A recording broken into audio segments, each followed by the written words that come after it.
مسجد جانے سے روک دیتا ہے تو پھر وہ اس کے بدلے میں زمین کا مطالبہ کر سکتا ہے، اور یقیناً بڑا بھائی نماز اور مسجد کو اہمیت دیتے ہوئے اس کو وہ زمین دے دے گا۔ پھر چھوٹے بھائی نے ایک منصوبہ تیار کیا۔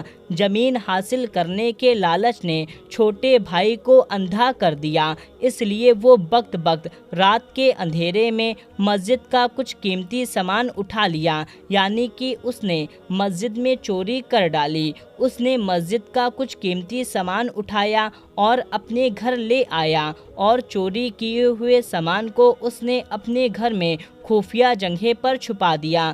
پھر پولیس والوں کے پاس جا کر کے اپنے بھائی پر الزام لگا دیا اور کہنے لگا، ہماری مسجد میں چوری ہو گئی ہے، اور مسجد کا سامان چرانے والا کوئی اور نہیں بلکہ اس کا ہی بڑا بھائی ہے۔ ادھر دوسری طرف بیچارے بڑے بھائی کو کچھ معلوم ہی نہیں تھا۔ وہ جیسے ہی مسجد میں جا رہا تھا اور سچے دل سے اللہ تعالیٰ کی عبادت کر رہا تھا، ویسے ہی اللہ تعالیٰ کے سامنے گر گرا کر دعا بھی مانگتا رہا۔ وہ اپنی ہر دعا میں کہتا، اے اللہ، مجھے ہر مشکل سے نجات دے، اگر میں کسی بڑی مصیبت میں پھنس جاؤں تو میری غیب سے مدد فرمانا۔ بڑا بھائی ہر نماز کے بعد یہ دعا کیا کرتا تھا۔ دوستو، جیسے ہی ہم نے آپ کو پہلے ہی بتایا کہ چوری کا الزام اس کے چھوٹے بھائی نے اپنے بڑے بھائی پر لگا دیا تھا، اس لیے پھر اگلے روز بڑا بھائی نماز کے لیے مسجد کی طرف جا رہا تھا تو پولیس اس کو ڈھونڈتے ڈھونڈتے اس کے پاس آ پہنچی، اور مسجد کے دروازے پر پہنچ کر پولیس کے لوگوں نے اس نوجوان سے کہا کہ تمہیں گرفتار کیا جاتا ہے۔ تو یہ سن کر کے بیچارہ بڑا بھائی بہت گھبرا گیا اور پولیس والوں سے پوچھنے لگا، میں نے کیا کیا ہے؟ میری کیا غلطی ہے؟ میرا کیا قصور ہے؟ میں نے کیا ظلم کیا ہے؟ آپ مجھے گرفتار کیوں کر رہے ہیں؟ آپ مہربانی کر کے مجھے مسجد کے اندر جانے دیں، مجھے نماز کے لیے دیری ہو رہی ہے۔ اس پر پولیس والوں نے بتایا، تم پر مسجد کے قیمتی سامان چرانے کا الزام لگا ہے، اس لیے ہم تم کو گرفتار کر رہے ہیں۔ یہ سن کر کے وہ بیچارہ بڑا بھائی ہکا بکا رہ گیا اور یہ سوچنے لگا، یہ کیسے ممکن ہے اور اس پر یہ الزام کس نے لگایا ہوگا؟ اس کو کچھ بھی سمجھ میں نہیں آ رہا تھا، اس لیے وہ وہیں زمین پر بیٹھ گیا اور اللہ سے مدد کی گہار لگانے لگا اور اللہ سے دعا کرنے لگا، کہنے لگا، یا اللہ، میری اس مصیبت کی گھڑی میں میری مدد فرما۔ یا اللہ، تو جانتا ہے میں چور نہیں ہوں، میں کبھی چوری نہیں کر سکتا اور نہ ہی میں نے مسجد سے یہ قیمتی سامان چرایا ہے۔ یا خدا، اپنی قدرت سے کوئی ایسا کرشمہ دکھا کہ سب لوگ یہ ماننے پر مجبور ہو جائیں کہ میں بے قصور ہوں۔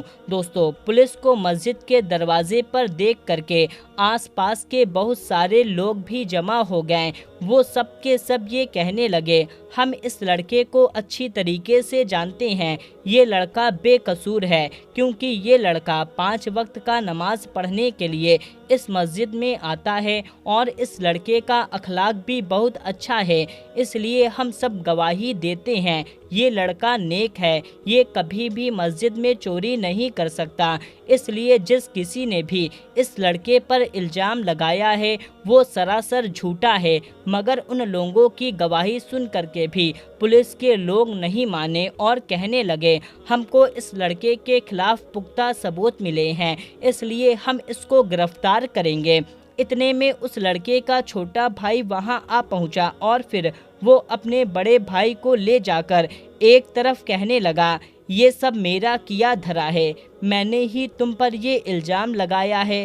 اگر تم کو تمہاری عزت پیاری ہے تو تم اپنی زمین میرے حوالے کر دو، تمہارے حصے میں جو زمین آئی ہے وہ میرے نام کر دو، میں تمہاری عزت بچا لوں گا اور تمہیں جیل جانے سے روک دوں گا، اور جو مسجد کی قیمتی سامان میں نے چھپا کر رکھا ہے اس کو میں پولیس کے حوالے کر دوں گا۔ یہ سن کر بڑے بھائی کو بڑا دکھ ہوا اور وہ سمجھ گیا یہ سب کچھ اس کے چھوٹے بھائی نے ہی کیا ہے۔ دوستو، ابھی وہ چھوٹا بھائی اپنے بڑے بھائی سے یہ سب باتیں کر ہی رہا تھا کہ اتنے میں اللہ تعالیٰ کی قدرت سے ایک بندر نامودار ہوا۔ اس کے ایک ہاتھ میں مسجد کا وہ قیمتی سامان تھا جس کو اس کے چھوٹے بھائی نے مسجد سے چرا کر اپنے گھر میں چھپایا تھا۔ یہ دیکھتے ہی چھوٹے بھائی کے چہرے کا رنگ اڑ گیا۔ پولیس والے بھی بندر کے ہاتھ میں چوری کا سامان دیکھ کر کے حیران ہو گئے۔ معلوم چلا کہ وہ جس لڑکے کو گرفتار کرنے والے تھے وہ تو بے قصور ہے۔ اس بندر نے اشاروں میں پولیس والے کو لے جا کر بتا دیا کہ اس کے چھوٹے بھائی کے گھر سے سامان اٹھایا ہے۔ اس لیے پھر پولیس والوں کو معلوم چل گیا کہ مسجد سے یہ سامان چھوٹے بھائی نے ہی چرایا ہے، اور یوں پھر سب کو معلوم چل گیا کہ اصل چور تو اس کا چھوٹا بھائی ہے، اور پھر پولیس والوں نے اس کے چھوٹے بھائی کو گرفتار کر لیا، اور پھر اس سے پوچھ تاچھ ہوئی تو اس نے پولیس والے کو ساری باتیں بتا دی۔ بڑا بھائی اللہ تعالیٰ کے سامنے سجدے میں گر کر اللہ تعالیٰ کا اس بات پر شکر ادا کرتا رہا۔ اینڈ موقع پر اللہ تعالیٰ نے اس بندر کو بھیج کر کے اس کی کس طرح سے مدد کی۔ اس طرح پورے گاؤں والے کو اس کے بے گناہی کا ثبوت مل جاتا ہے۔